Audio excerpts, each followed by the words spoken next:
Oiê! Sejam muito bem-vindos a mais um episódio do nosso BíbliaCast!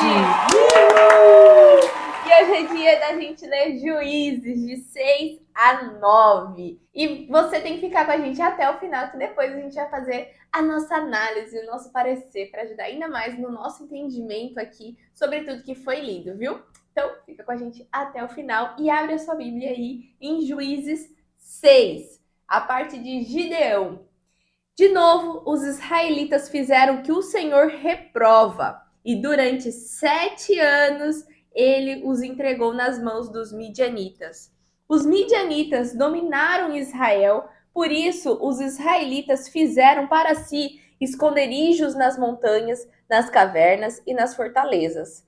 Sempre que os israelitas faziam as suas plantações, os midianitas, os amalequitas e outros povos da região a leste deles as invadiam, acampavam na terra e destruíam as plantações ao longo de todo o caminho até Gaza, e não deixavam nada vivo em Israel, nem ovelhas, nem gado, nem jumentos. Eles subiam trazendo seus animais e suas tendas, e vinham como enxames de gafanhotos. Era impossível contar os homens e os seus camelos. Invadiam a terra para devastá-la. Por causa de Midião, Israel empobreceu, tanto que os israelitas clamaram por socorro ao Senhor. Quando os israelitas clamaram ao Senhor por causa de Midião, ele lhes enviou um profeta que disse: Assim diz o Senhor, o Deus de Israel: Tirei vocês do Egito, da terra da escravidão. Eu os livrei do poder do Egito e das mãos de todos os seus opressores. Expulsei-os e dei a vocês a terra deles. E também disse a vocês: Eu sou o Senhor, o seu Deus. Não adorem os deuses dos amorreus, em cuja terra vivem. Mas vocês não me deram ouvidos. Então o anjo do Senhor veio e sentou-se sob a grande árvore de Ofra, que pertencia ao Abiesrita, Joás. Gideão, filho de Joás, estava malhando o trigo num tanque de prensar uvas, para escondê-lo dos midianitas. Então o anjo do Senhor apareceu a Gideão e lhe disse: O Senhor está com você, poderoso guerreiro. Ah, Senhor, Gideão respondeu: Se o Senhor está conosco, por que aconteceu tudo isso? Onde estão todas as suas maravilhas que os nossos pais nos contam quando dizem: Não foi o Senhor que nos tirou do Egito? Mas agora o Senhor nos abandonou e nos entregou nas mãos de Midião. O Senhor se voltou para ele e disse: Com a força que você tem, vá libertar Israel das mãos de Midião.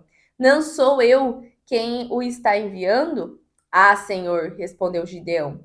Como posso libertar Israel? Meu clã é o menos importante de Manassés e eu sou o menor da minha família. Eu estarei com você, respondeu o Senhor. E você derrotará todos os midianitas como se fossem um só homem. E Gideão prosseguiu: Se de fato posso contar com teu favor, dá-me um sinal de que és tu que estás falando comigo. Peço-te que não vás embora até que eu volte e traga minha oferta e a coloque diante de ti. E o Senhor respondeu: Esperarei até você voltar. Gideão foi para casa, preparou um cabrito e com uma arroba de farinha fez pães sem fermento, pôs a carne num cesto e o caldo numa panela, trouxe-os para fora e ofereceu-os a ele sob a grande árvore. E o anjo de Deus lhe disse: Apanhe a carne e os pães sem fermento, ponha-os sobre esta rocha e derrame o caldo. Gideão assim o fez. Com a ponta do cajado que estava em suas mãos, o anjo do Senhor tocou a carne e os pães sem fermento. Fogo subiu da rocha, consumindo a carne e os pães. E o anjo do Senhor desapareceu. Quando Gideão viu que era o anjo do Senhor, exclamou: Ah, Senhor soberano, vi o anjo do Senhor face a face. Disse-lhe, porém, o Senhor: Paz seja com você. Não tenha medo, você não morrerá. Gideão construiu ali um altar em honra ao Senhor e lhe deu este nome: O Senhor é paz. Até hoje, o altar está em Ofra, dos Abiezritas. Naquela mesma noite, o Senhor lhe disse: separe o segundo novilho do rebanho de seu pai, aquele de 7 anos de idade. Despedace o altar de Baal, que pertence a seu pai. Corte o poste sagrado de Aserá, que está ao lado do altar.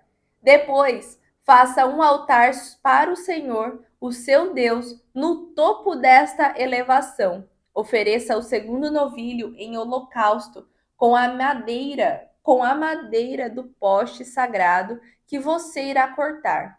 Assim Gideão chamou 10 dos seus servos e fez como o Senhor lhe ordenara. Mas, com medo da sua família e dos homens da cidade, fez tudo de noite e não durante o dia.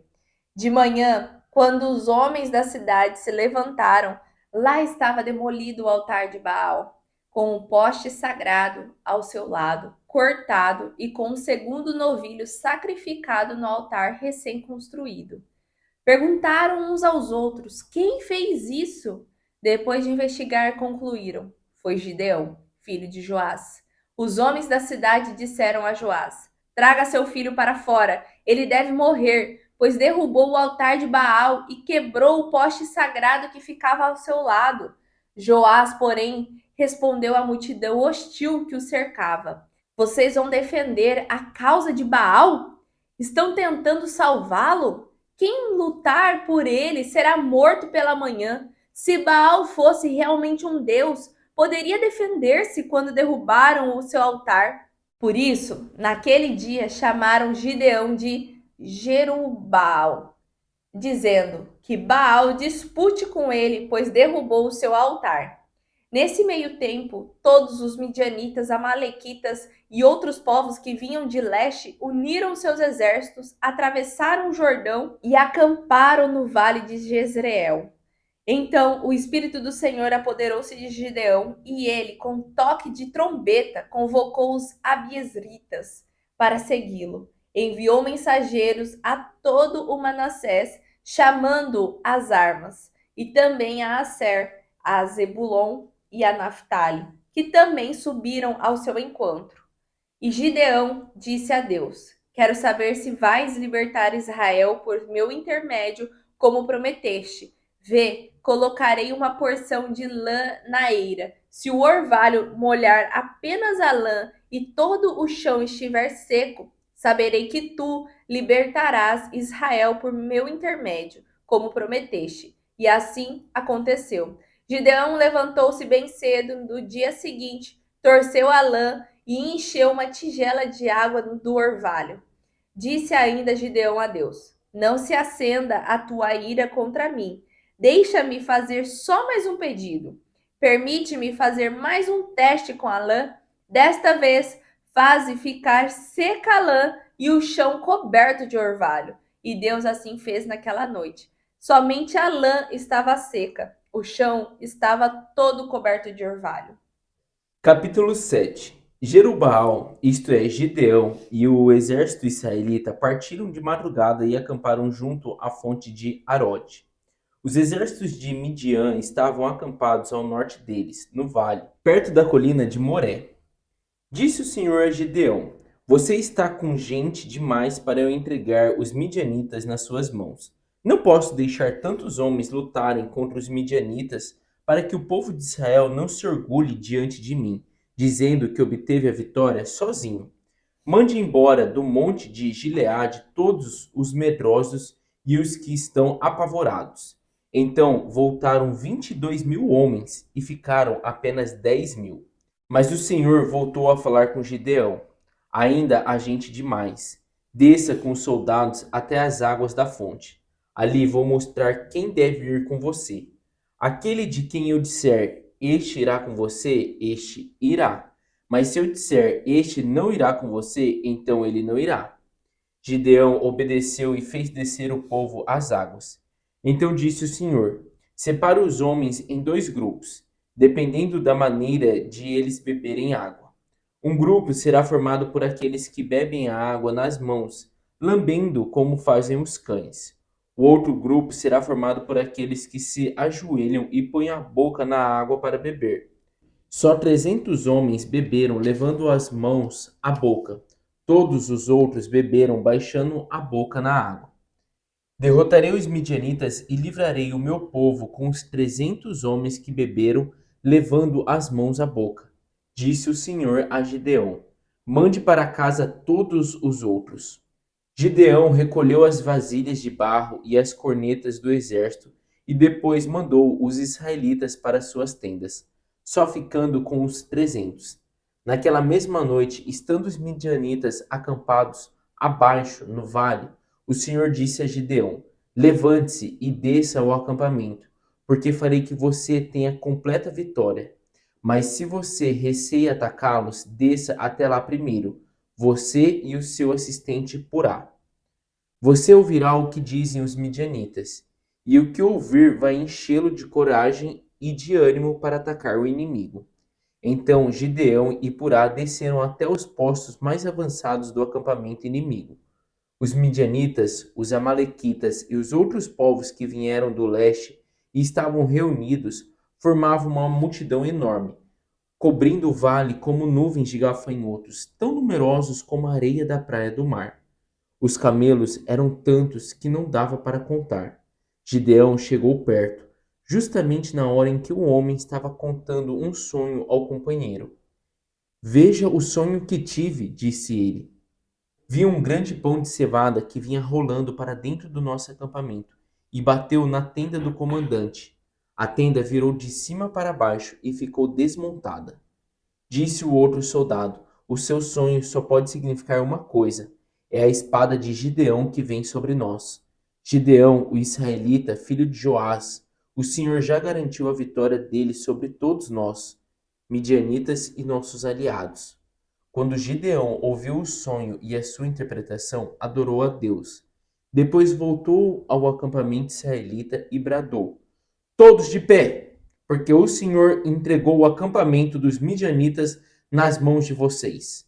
Gideão dividiu os 300 homens em 3 grupos e deu a cada soldado uma corneta, um vaso de barro e uma tocha dentro do vaso. Depois explicou o plano. Fiquem olhando para mim e façam o que eu fizer. Quando eu chegar perto do acampamento, façam exatamente o que eu fizer. Logo que eu e todos os homens do meu grupo tocarmos as cornetas, toquem vocês também as cornetas, por todos os lados do acampamento e gritem, pelo Senhor e por Gideão. Foi logo depois da meia-noite e da troca da guarda inimiga que Gideão e os 100 soldados que estavam com ele chegaram perto dos postos avançados do acampamento dos midianitas. De repente, tocaram as cornetas e quebraram os vasos, de modo que as tochas brilharam na escuridão da noite. Então os outros 200 homens fizeram o mesmo, segurando as tochas com a mão esquerda e com a direita as cornetas que tocavam. Depois gritaram: A espada pelo Senhor e por Gideão! Feito isso, pararam e ficaram nos seus lugares, observando a confusão dos inimigos. Todos os midianitas fugiam correndo e gritando. Quando soaram as 300 cornetas, o Senhor fez com que os inimigos se virassem uns contra os outros, de tal maneira que houve tremenda matança entre eles, de uma ponta a outra do acampamento. Mas muitos fugiram em direção a Zererá, chegando até Bet-Sitá e até a fronteira de Abel-Meolá, acima de Tabate. Então foram convocados os homens das tribos de Naphtali, de Asser e de Manassés para perseguirem os midianitas. Além disso, Gideão mandou mensageiros à região montanhosa de Efraim, convocando as tropas com estas ordens: Desçam ao encontro dos midianitas e cortem as passagens pelas águas do Jordão até Bet-Berá, de modo que eles não possam escapar. E os homens de Efraim foram e ocuparam as águas do Jordão até Bet-Bará. Oreb e Zebe, 2 líderes de Midian, foram capturados. Oreb foi morto na rocha, agora conhecida pelo nome dele, e Zeeb foi morto na prensa de vinho, que passou a ter o nome de Lagar de Zeeb. Depois de perseguirem os midianitas, os homens de Efraim voltaram e atravessaram o Jordão e trouxeram as cabeças de Oreb e Zebe a Gideão. Juízes 8. A derrota de Zeba e Zalmuna. Os efraimitas perguntaram então a Gideão: Por que você nos tratou dessa forma? Por que não nos chamou para quando foi lutar contra Midian? E o criticaram duramente. Ele, porém, lhes perguntou: Que é que eu fiz em comparação com vocês? O resto das uvas de Efraim não são melhores do que toda a colheita de Abiezer? Deus entregou os líderes midianitas, Oreb e Zeeb, nas mãos de vocês.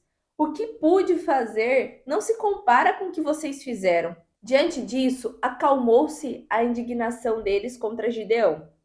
Gideão e seus 300 homens, já exaustos, continuaram a perseguição. Chegaram ao Jordão e o atravessaram. Em Sucote, disse ele aos homens dali: Peço a vocês um pouco de pão para as minhas tropas. Os homens estão cansados e eu ainda estou perseguindo os reis de Midião, Zeba e Zalmuna. Os líderes de Sucote, porém, disseram: Ainda não estão em seu poder Zeba e Zalmuna? Por que deveríamos dar pão às suas tropas? É assim? Replicou Gideão. Quando o Senhor entregar Zeba e Zalmuna em minhas mãos, rasgarei a carne de vocês como espinhos e espinheiros do deserto. Dali subiu a Peniel e fez o mesmo pedido aos homens de Peniel, mas eles responderam como os de Sucote. Aos homens de Peniel ele disse: Quando eu voltar triunfante, destruirei esta fortaleza. Ora, Zeba e Zalmuna estavam em Carcor, e com eles cerca de 15.000 homens. Estes foram todos os que sobraram dos exércitos dos povos que vinham do leste, pois 120.000 homens que portavam espada tinham sido mortos. Gideão subiu pela rota dos nômades a leste de Noba e Jogbeá e atacou de surpresa o exército. Zeba e Zalmuna, os dois reis de Midião, fugiram, mas ele os perseguiu e os capturou, derrotando também o exército. Depois, Gideão, filho de Joás, voltou da batalha pela subida de Heres. Ele capturou um jovem de Sucote e o interrogou. E o jovem escreveu para Gideão os nomes dos 77 líderes e autoridades da cidade. Gideão foi então a Sucote e disse aos homens de lá: que aqui estão Zeba e Zalmuna, acerca dos quais vocês zombaram de mim, dizendo: Ainda não estão em seu poder Zeba e Zalmuna? Por que deveríamos dar pão aos seus homens exaustos? Gideão prendeu os líderes da cidade de Sucote, castigando-os com espinhos e espinheiros do deserto. Depois derrubou a fortaleza de Peniel e matou os homens daquela cidade. Então perguntou a Zeba e Zalmuna: Como eram os homens que vocês mataram em Tabor? Eram como você, responderam. Cada um tinha o porte de um príncipe. Gideão prosseguiu: Aqueles homens eram meus irmãos, filhos da minha própria mãe. Juro pelo nome do Senhor que, se vocês tivessem poupado a vida deles, eu não mataria vocês. E Gideão voltou-se para Jeter, seu filho mais velho, e lhe disse: Mate-os. Jeter, porém, teve medo e não desembainhou a espada, pois era muito jovem. Mas Zeba e Zalmuna disseram: Venha, mate-nos, você mesmo. Isso exige coragem de homem. Então Gideão avançou e os matou, e tirou os enfeites do pescoço dos camelos deles. O manto sacerdotal de Gideão. Os israelitas disseram a Gideão: Reine sobre nós, você, seu filho e seu neto, pois você nos libertou das mãos de Midião. Não reinarei sobre vocês, respondeu-lhes Gideão.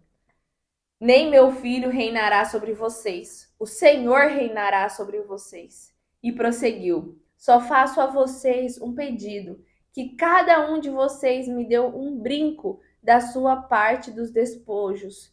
Os ismaelitas costumavam usar brincos de ouro.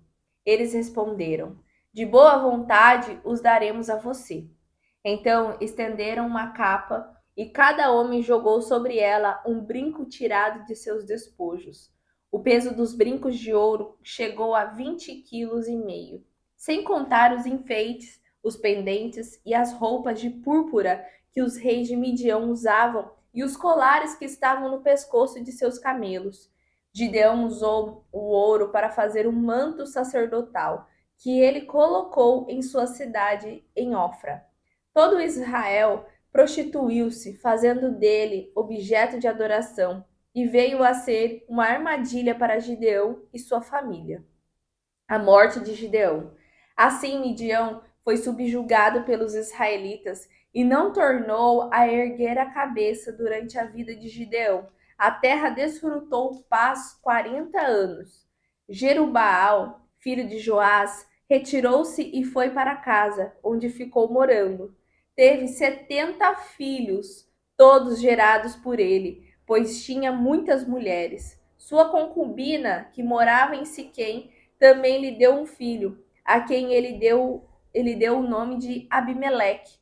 Gideão, filho de Joás, morreu em idade avançada e foi sepultado no túmulo de seu pai Joás em Ofra dos Abiezritas.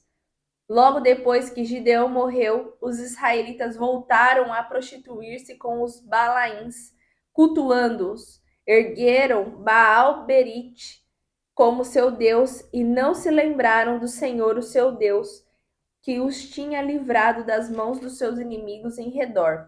Também não foram bondosos com a família de Jerubaal, isto é, Gideão, pois não reconheceram todo o bem que ele tinha feito a Israel.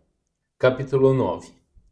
Certo dia, Abimeleque, filho de Jerubaal, visitou os tios, irmãos da mãe dele, em Siquém. Conversou com todo o grupo de famílias de sua mãe. Vão falar com os chefes de Siquém, pediu ele, e perguntem se preferem ser governados por 70 homens ou 70 filhos de Jerubaal, ou por um só homem. É bom lembrar que também sou da mesma carne e do mesmo sangue de vocês. Então os tios de Abimeleque procuraram os oficiais da cidade e apresentaram a proposta dele. Os cidadãos de Siquém concordaram em seguir Abimeleque e concluíram: afinal, ele é nosso irmão. Então deram a ele 70 peças de prata retiradas do templo do deus Baal-Berite. Com este valor, ele contratou alguns homens sem caráter e vadios, que concordaram em tornar-se seus seguidores. Abimeleque foi com eles a Ofra, a casa do seu pai, e matou sobre uma rocha todos os seus 70 irmãos, filhos de Jerubaal, menos o mais novo deles, Jotão. Este conseguiu escapar e esconder-se. Então foi feita uma assembleia com todos os cidadãos de Siquém e de Bet-Milo. Resolveram proclamar Abimeleque rei, junto do carvalho do monumento perto de Siquém. Quando Jotão ficou sabendo disso, subiu ao topo do monte Gerizim e dali gritou em alta voz: cidadãos de Siquém, se vocês querem a bênção de Deus, escutem o que vou dizer. Certa vez, as árvores resolveram eleger um rei. Primeiro disseram à oliveira: seja o nosso rei. Mas a oliveira respondeu: vocês acham que eu deveria deixar de produzir o óleo que agrada a Deus e aos homens só para dominar sobre as outras árvores? Então as árvores disseram à figueira: seja o nosso Deus. Mas a figueira respondeu: vocês acham que eu deveria deixar de produzir a minha doçura e meu bom fruto para dominar sobre as outras árvores? Então as árvores falaram com a videira: venha você reinar sobre nós. Mas a videira respondeu: vocês acham que eu deveria deixar de produzir o vinho que alegra a Deus e aos homens só para dominar sobre as outras árvores? Então todas as árvores disseram ao espinheiro: seja você o nosso rei. O espinheiro respondeu às árvores: se realmente querem ungir-me rei sobre vocês, venham procurar abrigo debaixo da minha sombra. Se não saia fogo de mim e queime os grandes cedros do Líbano. Agora, pois, vejam bem se estão tomando a decisão certa, fazendo de Abimeleque rei sobre vocês, e se foram justos para com Jerubaal e sua família. Vejam se o que estão fazendo é o que ele merece, lembrando os feitos dele. Pois meu pai lutou por vocês e arriscou sua vida para livrá-los dos midianitas. Apesar disso, vocês se rebelaram contra ele e mataram os seus 70 filhos sobre uma pedra. E agora vocês escolheram Abimeleque, filho de uma escrava de Gideão, para ser rei sobre os cidadãos de Siquém, só porque ele é irmão de vocês? Se vocês têm certeza de que agiram com sinceridade para Jerubaal e sua família, muito bem, sejam felizes com Abimeleque. Mas, se não foi assim, que de Abimeleque saia fogo e queime os cidadãos de Siquém e o Bet-Milo, e que saia fogo dos cidadãos de Siquém e Bet-Milo e queime Abimeleque. Logo depois disso, Jotão fugiu e ficou morando em Beir, porque tinha medo do seu irmão Abimeleque. Depois de 3 anos de reinado de Abimeleque sobre Israel, Deus enviou um espírito mau sobre ele e os cidadãos de Siquém, que agiram traiçoeiramente contra o rei Abimeleque. Tudo isso aconteceu para que a violência contra os 70 filhos de Jerubaal e o sangue deles caíssem sobre Abimeleque, seu irmão, e sobre os habitantes de Siquém, porque os moradores de Siquém colaboraram com Abimeleque no assassinato dos próprios irmãos dele. Os cidadãos de Siquém mandaram alguns homens armazenarem emboscadas nas trilhas das colinas. Abimeleque, porém, ficou sabendo disso. Nesse meio tempo, Gaal, filho de Ebed, mudou-se com seus irmãos para Siquém. Todos confiavam nele. Naquele ano saíram ao campo, colheram as uvas, pisaram-nas e realizaram uma festa no templo do deus local. Enquanto comiam e bebiam, logo começaram a amaldiçoar Abimeleque. Então Gaal, filho de Ebed, levantou a voz e disse: Quem é Abimeleque para que o sirvamos como nosso rei? Porque nós, cidadãos de Siquém, temos de servir a ele? Não é ele filho de Jerubaal e não é Zebul o seu braço direito? Melhor seria que Amor, o pai de Siquém, fosse o nosso rei? Abaixo, Abimeleque. Ah, se vocês me aceitassem como seu líder, logo veriam o que eu faria a Abimeleque. Eu diria a ele: trata de preparar bem o seu exército e venha. Zebu era o governador da cidade. Quando soube o que Gaal, filho de Ebed, andava dizendo, ficou furioso. Mandou astutamente mensageiros a Abimeleque com a seguinte mensagem: Gaal, filho de Ebed, e os seus irmãos vieram a Siquém e estão levando a cidade a se rebelar contra você. Venha, pois, com o seu exército de noite e fique com ele escondido no campo. De manhã, ao nascer do sol, ataque a cidade de surpresa. E quando enfrentar Gaal e o povo que estiver com ele, faça o que quiser com eles. Assim Abimeleque e os homens que estavam com ele saíram de noite. Formaram 4 grupos e prepararam uma emboscada em volta de Siquém. Na manhã seguinte, enquanto Gaal, filho de Ebed, e outros oficiais tratavam de vários assuntos, junto da porta da cidade, as tropas de Abimeleque saíram dos seus esconderijos. Quando Gaal viu que vinham, exclamou a Zebul: Olhe para o alto daqueles montes, vem gente de lá. Zebul, porém, respondeu: Não é não, você está confundindo as sombras dos montes com homens. Não, olhe para lá, disse Gaal. Tenho certeza que vem vindo gente descendo do centro da terra. Olhe, lá vêm outros pela estrada do carvalho dos adivinhadores. Zebul, porém, falou: Onde foi parar toda a sua conversa? Não foi você que disse quem é Abimeleque? E por que ele deveria ser o nosso rei? Não foi desses homens que você zombou? Pois vá e lute contra eles. Então Gaal chefiou os homens de Siquém e enfrentou Abimeleque. Abimeleque os perseguiu e ele fugiu. Muitos cidadãos de Siquém caíram feridos pelo caminho e até a entrada da porta da cidade. Abimeleque continuou morando em Arumã e Zebul expulsou Gaal e os irmãos dele, proibindo que voltassem a morar em Siquém. No dia seguinte, os homens de Siquém saíram para guerrear de novo nos campos e Abimeleque ficou sabendo disso. Ele tinha deixado 3 grupos de soldados escondidos por perto nos campos. Quando viu os homens saírem da cidade, Abimeleque os atacou. As tropas chefiadas por Abimeleque avançaram até a porta da cidade. Enquanto isso, os outros 2 grupos mataram os homens de Siquém nos campos. A batalha durou o dia inteiro. Por fim, Abimeleque tomou a cidade, matou a população e fez de Siquém um aterro coberto de sal. Quando o povo da torre de Siquém ficou sabendo disso, procurou refúgio na fortaleza subterrânea que ficava junto ao templo de Elberite. Quando Abimeleque soube disso, levou as tropas ao monte Zalmão. Ali Abimeleque pegou um machado, cortou um galho e o pôs sobre os ombros. Façam o que eu fiz, disse ele aos soldados. Assim, cada um deles cortou depressa um galho e seguiram Abimeleque até a fortaleza subterrânea. Ali empilharam os galhos em cima da fortaleza e a incendiaram. Assim, todos os que estavam na torre de Siquém morreram. Os que morreram foram cerca de 1.000 homens e mulheres. Depois Abimeleque atacou e conquistou as cidades de Tebes. Contudo, havia uma torre forte no meio da cidade. Toda a população fugiu para lá, trancou as portas e subiu ao terraço da torre.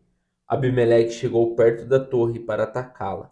Quando ele se aproximou da porta para queimá-la, uma mulher que estava no terraço jogou uma pedra de moinho na cabeça de Abimeleque e quebrou o crânio dele. Tire a sua espada e mate-me, ordenou ele ao ajudante de armas. Que ninguém diga que uma mulher matou Abimeleque. O jovem soldado obedeceu e atravessou-o com a espada, e ele morreu. Quando os israelitas, comandados por Abimeleque, viram que ele estava morto, debandaram e voltaram para casa. Deste modo, Deus retribuiu todo o mal que Abimeleque tinha feito a seu pai, matando seus 70 irmãos. Deus também castigou todos os homens de Siquém. Assim foi cumprida a maldição de Jotão, filho de Jerubaal. Eita glória, que o negócio foi E pesado. terminou! Terminamos a nossa leitura de hoje e vamos para a nossa análise ali de tudo que aconteceu nessa troca de lideranças De Juízes de juízes 6 6 a ao 9. 9. Porque o que a gente estava vendo, né, gente, anteriormente? Depois que Moisés morreu, né, e não entrou na Terra Prometida, quem assumiu foi Josué. E durante todo o período de Josué, teve ordem, né? E depois, como a gente viu no episódio anterior, a gente viu que já outras lideranças subiram, né? Tanto no anterior e no outro passado. Aí teve Otoniel, Eude, Sangar, Débora, e foi indo. Mas ninguém liderou como eles tinham liderado, né? Então, eles viviam numa montanha russa de bênçãos, vamos dizer assim, de Deus, né? Porque Deus escondia a face deles quando eles iam adorar outros deuses, como a gente leu aqui já no versículo no capítulo 6, quando eles fizeram já o quê? Um altar para Baal, né? Para o deus deles lá. Fizeram como um poste um deus também. Então, o que era o deus nessas épocas, né? Eles criavam monumentos. Então a gente viu o quê? Poste sendo deus, bezerro de ouro, alguma coisinhas assim, sabe? Porque eles adoravam aquilo. O povo de Israel era o quê? Era para adorar a Deus, o Senhor.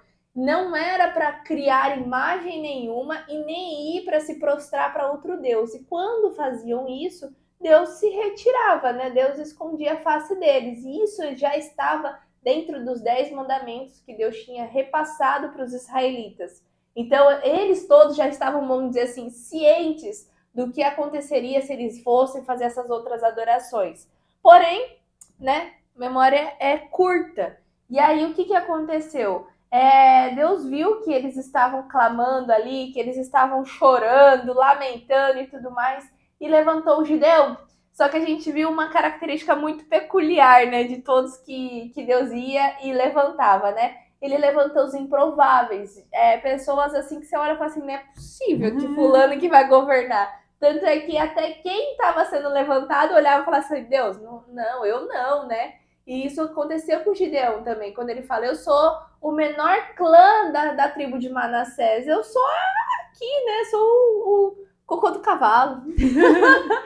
Não é possível, então me prova, né? Se é o senhor mesmo que está falando comigo, me espera que eu vou fazer uma oferenda para o senhor. O anjo do Oferenda? Senhor, né? É É, uma oferta, era uma uma oferta. oferta pro anjo do Senhor. Aí ele esperou, beleza. Aí depois, no outro dia lá, Pegou fogo, consumiu e ele viu, né? Ele pôde ver que era realmente um anjo do Senhor que estava falando com ele para ele para ele agir, né? agir, mas mesmo assim ainda continuava com medo, né? E daí ele ainda até fala assim: o senhor não vai se irar, mas me mostra mais uma vez, né? Que toda chuvinha, sabe aquelas garoinhas da manhã, que molha só a lã da ovelha ali. Aí molhou, aí, mas será mesmo? Então agora molha tudo menos a lã. E aconteceu, né? Então, assim, às vezes a gente também pode pedir confirmação para Deus, mas assim, ele vai te confirmar, mas você também tem que estar inclinado a obedecer quando não for mesmo da tua vontade. Vamos dizer aqui, Gideão não se sentia capaz,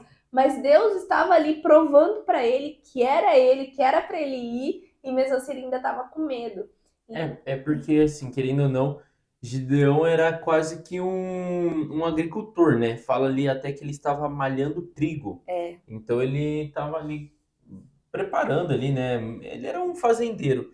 E daí, tipo assim, vem um anjo e fala que ele vai liderar um exército. Daí ele fala assim, eu liderar um exército? Eu sou um camponês, né? nem Como que sei eu vou? fazer isso, né? Nem sei apanhar E uma daí arma. ele cria coragem depois desse negócio do anjo. Só que daí quando ele vai pra guerrear, daí dá um medo de novo, né? Tá com o exército e fala, caramba, e agora? Então daí acontece esse negócio do orvalho, que daí Deus fala, não, daí ele pede Pode essa ir. prova, né? Então ele fala, não, então eu vou seguir com o exército, vou continuar com o exército. É. E ali o que me chamou a atenção também no 7 é quando ele vai para lutar contra os midianitas, né? O que aconteceu? Eles já foram escravos lá do Egito, né? E aí aqui eles se tornaram dentro da terra prometida que Deus entregou para eles, escravos de Midião. Por isso que até Gideão estava malhando trigo num negócio de uva, porque senão eles iam lá e tomar. Só que o que aconteceu? Quando Deus levantou ele, e ele já tinha tido essas provas de que Deus estava com ele ainda assim estava com medo de lutar contra os midianitas, né? E aí o que Deus fala? Então, se você ainda está com medo, desce lá e ouve o que eles vão falar.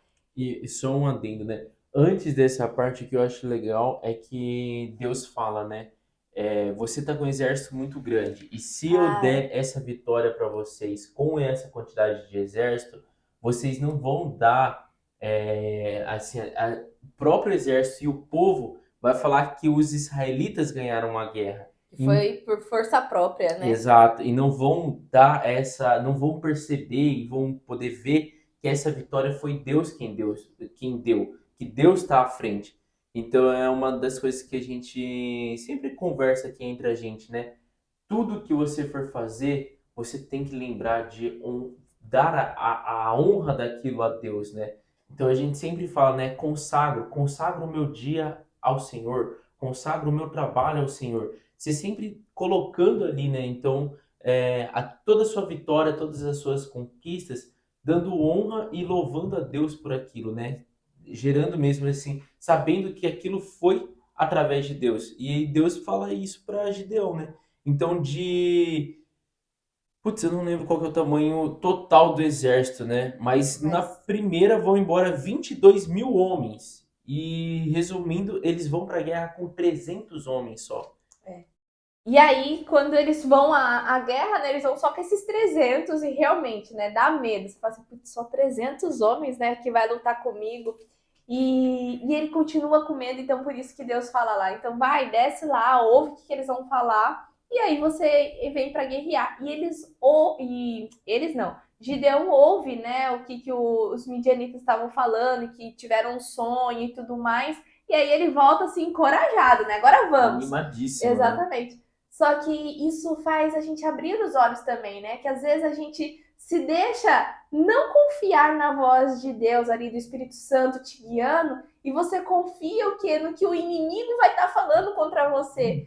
Porque assim, cara, era Deus, era o Espírito Santo ali falando com o Gideão, vai que eu tô com você, você vai ganhar. Ele, ai, será mesmo, né? Tô com medo. E aí ele fala assim, então vai lá, ouve lá que os caras que você vai lutar contra tá falando de você. E aí você ouve o outro falando, você fala, agora vai, né? Agora vai. Então, assim, isso a gente também tem que vigiar muito, né? O que tá falando dentro de você? É a voz do Espírito Santo, é o Espírito Santo direcionando você. Se fortaleça nisso, não se fortaleça no que o outro vai estar falando, né? Porque senão, cara, onde vai estar a tua fé, né? Será que você é homem de fé, né? Que nem Deus mesmo fala, né? Lá quando vai pegar Pedro que tá se afogando, tá se afundando nas águas, né? Homem de pouca fé. Então é isso que a gente tem que vigiar, né? Se a gente está agindo com pouca fé. Quando o Espírito Santo falar com você, ouça, se fortaleça, ore, converse com ele, né? Peça confirmação, assim como o Gideão pediu confirmação. E quando ele te confirmar, se empodera e vai, né? E aí o que que aconteceu, né? Ele se apoderou ali daquele poder, ouvindo os outros lá falando que ele ia ganhar a guerra, voltou lá e falou, galera, vamos que agora a gente vai ganhar. E aí Atacaram de madrugada, né? atacaram de madrugada. E o que que aconteceu que também é engraçado? Aquela tribo que eles iam atacar, né, aqueles soldados, eram muito mais do que eles. Então, vamos dizer assim, se eles entrassem para guerrear, teoricamente seriam 5, 10 contra um soldado só, né?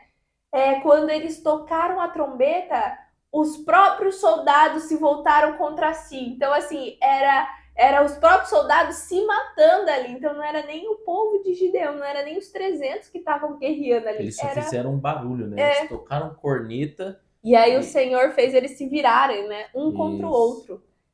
Então, assim, É o desespero, né? O desespero causa mata. isso. Exato. Mas não só o desespero, né? É Deus estando com você na guerra. Deus está contigo em cada batalha que você enfrenta, né? Então, consagre a Ele, né? Dê a Ele, chame Ele, né? Para ver. Deus, é esse o propósito que o Senhor tem para minha vida?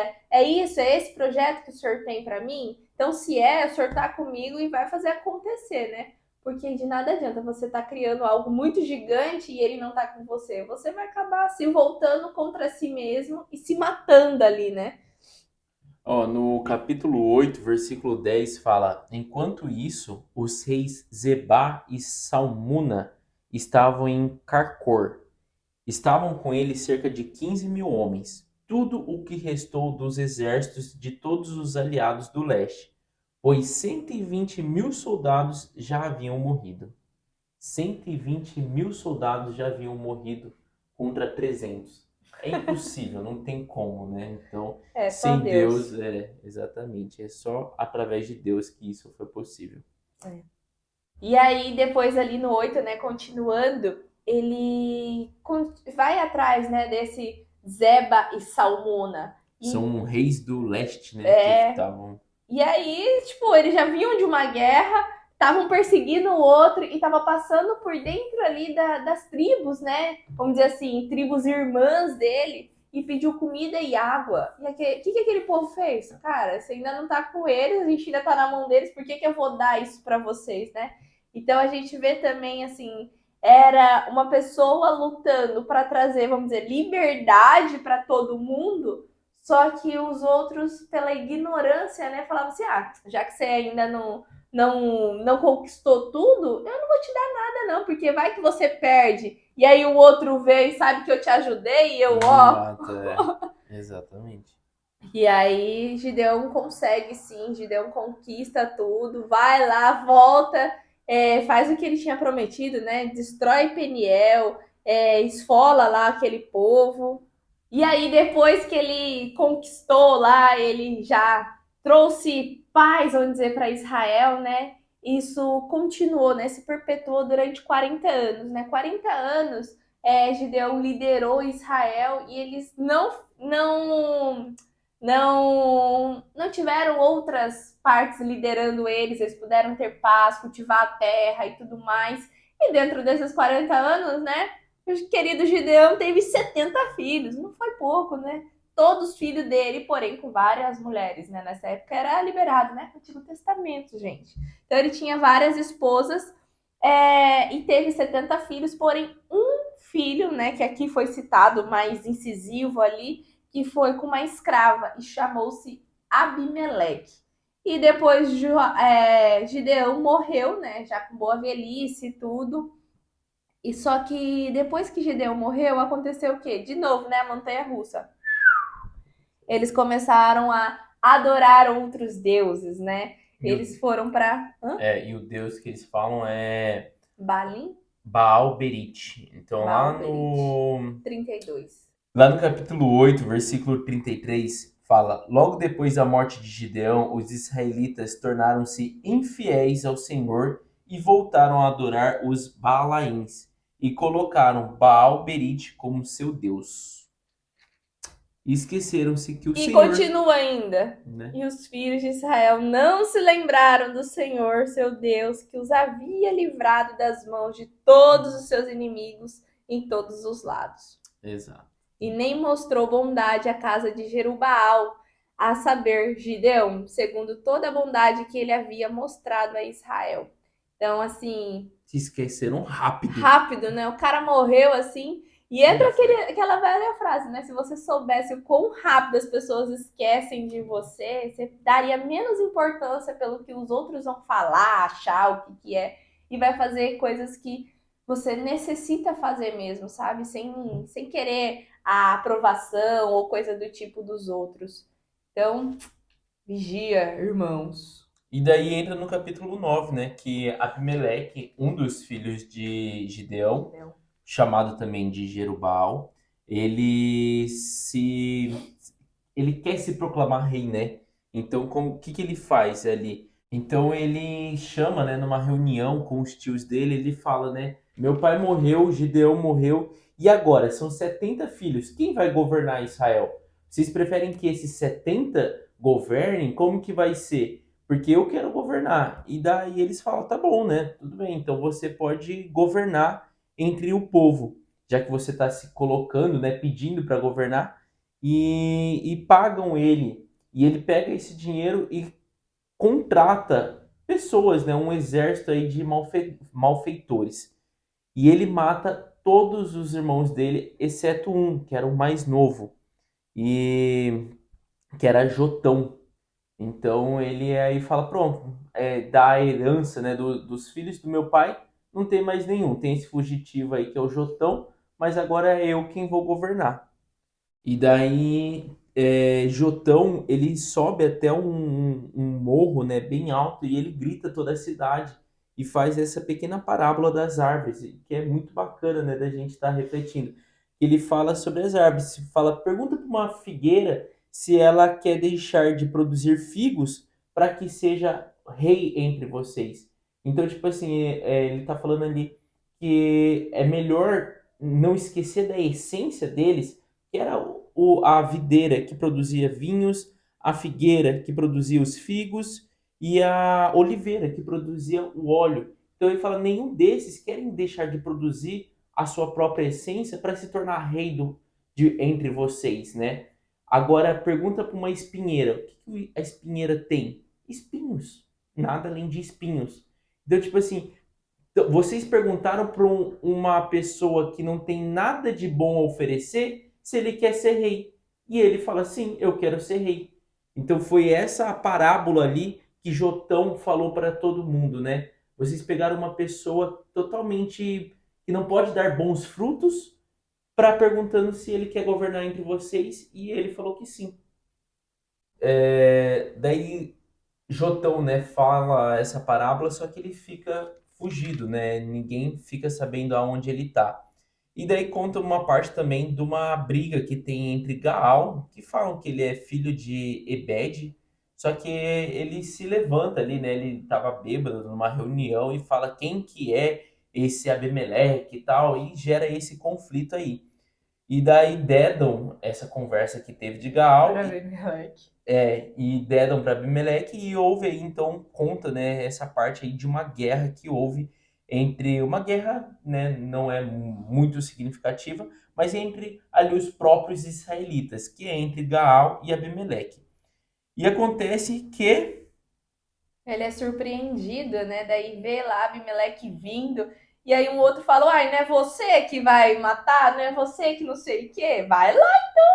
Aí o outro fala, ai meu Deus do céu, eu falei mesmo, eu tenho que ir. fala lá no versículo 45 que a batalha durou o dia inteiro. Por fim, Abimeleque tomou a cidade, matou a população e fez de Siquém um aterro coberto de sal. Pesado, né? É, E depois dele conquistar, então, essa ali a região ali, né, a torre de Siquém ali, ele parte já lá no versículo 50 e vai para a cidade de Tebes. E fala que ele atacou e conquistou a cidade de Tebes. No entanto, uma mulher de cima de uma guerreiro. torre, né, joga uma pedra e acerta a cabeça de Abimeleque e racha a cabeça dele. E ele não tava morto ainda, E ele gente. ainda não estava morto e ele pede para o soldado dele, né? Mate-me, né? Porque eu Enfia prefiro. a espada no meu peito. E ele fala, né? Que ninguém diga que uma mulher matou Abimeleque. No 54 lá. Exato. E acaba, então, assim, falando, né? Até no versículo 56. Deste modo, Deus retribuiu todo o mal que Abimeleque tinha feito a seu pai, matando seus 70 irmãos. Eu acho que até era uma ofensa muito grande, né, para ele ser morto por uma mulher, né? Então ali foi morto de uma forma dolorosa e ainda por uma mulher. E aí pede pro outro cara lá, vai, atravessa aqui a espada no meu peito pra falar que eu morri em guerra, né? Isso. É isso. E terminamos E assim, terminamos, né? Amanhã. sabendo muito bem dessa história aí de Gideão, né, que ele foi o quinto juiz e o sucessor dele que não foi considerado um juiz, né, que foi já esse Ele querendo rei, né? Abimeleque, Ser rei exato. ali. Ele não é considerado um juiz. E nem era ungido de Deus, né? Porque a gente via ali Exatamente. que todos os outros foi alguém levantado por Deus para botar ordem ali no povo de Israel, né? Então, o que deu pra gente ver muito é sobre isso, né? Sobre você confiar na voz de Deus e seguir o caminho, né? Mesmo que tudo pareça improvável. 300 contra cento e tantos mil homens, é improvável você ganhar uma guerra desse jeito. Mas quando Deus está com você, tudo é possível. E a gente tem que ter muito certo com a gente que Deus não é um Deus assim de fazer as coisas acontecerem, sabe? Deus é Deus de algo impossível. Quando você olha assim e fala assim, cara, isso é impossível. É aí que tá Deus, né? Que se não Exatamente. vai por pouquinho, você vai falar assim, isso daí é por Se minhas eu sou mãos, né? capaz, né? Esse eu sou capaz. Por isso é que ele fez sair todos aqueles tantos mil homens e ficar só 300, porque ali era algo impossível. Então sempre olha, dê graças, o você amanhecer também, né? Já é algo impossível ali. Você sempre dorme, você não sabe o que vai acontecer. Então ali é a sua graça, né? Deus te dando esse presente de mais um dia. Então amanheça sempre agradecendo por tudo que você tem, gente. Por tudo, realmente. E amanhã a gente vai estar aqui vendo todo se desenrolar, quem vai ser o próximo juiz aqui para botar ordem em Israel, né? Como esse povo vai continuar. Então você tem que estar com a gente no próximo episódio. Já deixa o seu likezinho aí no nosso canal aqui para a gente poder estar distribuindo para mais pessoas. E se inscreva também para a gente disseminar mais ainda todas essas histórias, né? E coloque tudo em prática para não ser mais um livro que você está lendo, mas sim algo que você está aprendendo na tua vida. Hoje a gente teve muito ensinamento sobre como a gente tem que se posicionar com o Espírito Santo, como a gente tem que ouvir a voz dele, né? E caso isso ainda seja algo complicado na tua vida, caso isso você ainda não saiba como fazer, a gente já deixou um link aqui na descrição desse vídeo. É o primeiro link na descrição. Já entra, faça sua assinatura, que ali é o ambiente onde a gente ensina verdadeiramente como você ouvir a voz do Espírito Santo, como você se mover para conquistar as coisas que você deseja e que faz bem para a tua vida, tá? Então não perca mais tempo, entra nesse link, faça sua assinatura, esteja com a gente lá no Ouvintes da Fé e amanhã aqui também no próximo episódio, viu? Um beijo. Tchau! Oiê! Parabéns! Você concluiu mais um episódio do nosso Bíblia Cast. Aqui do lado eu já deixei o quê? Nosso canal para você estar se inscrevendo e aqui abaixo o sininho para você já deixar ativado e ser notificado sempre quando a gente lançar o próximo episódio. E o próximo episódio já está aqui também para você estar assistindo e crescendo cada vez mais espiritualmente, viu? Então vai lá, já clica aqui e já assista o próximo episódio. Nos vemos! Tchau!